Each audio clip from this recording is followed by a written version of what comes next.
Hi friends, it's Beck Ross here from Stampin' with Beck. This video is for my Blends Club ladies. We are in the first session of our next round of Blends Club for August 2019. And this is the first card from this month's Blends Club. We're working with the Good Morning Magnolia stamp set this month. So for our first card, we're going to work with the smaller Magnolia stamp, which I've already stamped here in Memento Black. Now remember, Memento Black is the one that we need to stamp with when we're using our Stampin' Blends markers.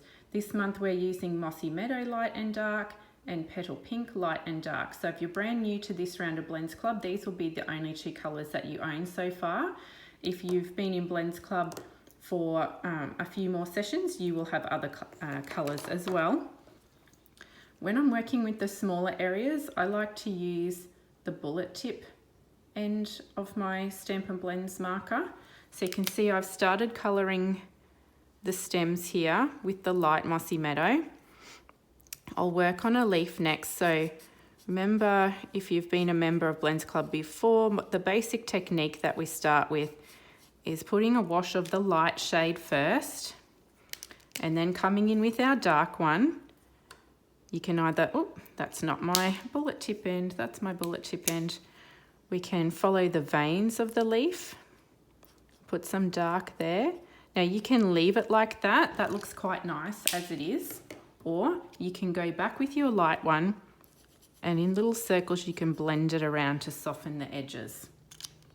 Let me see if I can bring that up a little bit closer so you can see in more detail. Okay, so we would do that with both of our leaves. So let's go back in and do the next leaf. So put a wash of my light colour. Come in with my dark along the veins. Like I said, you could leave it like that, where it's fairly obvious between the dark and the light, or you can come back with your light one and in little circles you can soften the lines between the dark and the light. Okay, now let's work on our petals with our Petal Pink. Now these areas are a bit bigger, so I'm going to go back to my brush tip, but I'm using the same technique. I'm going to put down a wash of the light Petal Pink, but actually I'm not quite going to go all the way to the top of the petal because I like to leave a little bit of white space for this flower, but it's up to you. You can go all the way up to the top if you want to. Then with my darker one, I'm going to do some little flicks from the bottom because I want it to be darker at the bottom here. Now again, you could leave it like that, or you can come back with your light marker and starting from the bottom of the dark, you can drag some of that dark colour up into the light to really soften that edge. Now I find with Petal Pink in particular, I don't need to do very much blending. It's really well blended already.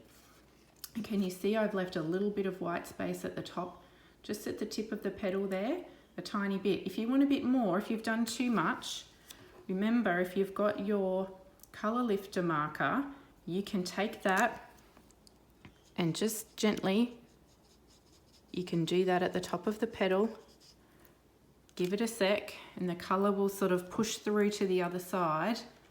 And now I've got a bit more white space and it's a little bit more blended between the colour and the white.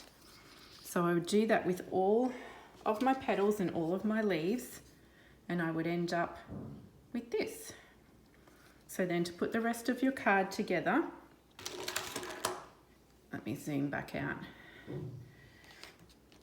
If I'm posting your pack out to you, I'll have all the pieces pre-cut for you, but I used the dies to create this piece here. I stamped the same flower using Petal Pink ink in the background here before I die cut my coloured flowers and added them. I also die cut some leaves. I'll have those in the pack for you, and then you can stick the whole thing together. For our stamping, we did Whisper White ink and some white embossing powder. And just a tip for you with storing your embossing powder, instead of the little containers that it comes in, I like to transfer it into a bigger container. And I keep a spoon with it and my embossing buddy with it, and it makes it a lot easier for me to manage. I don't have to use a piece of paper to funnel it back in.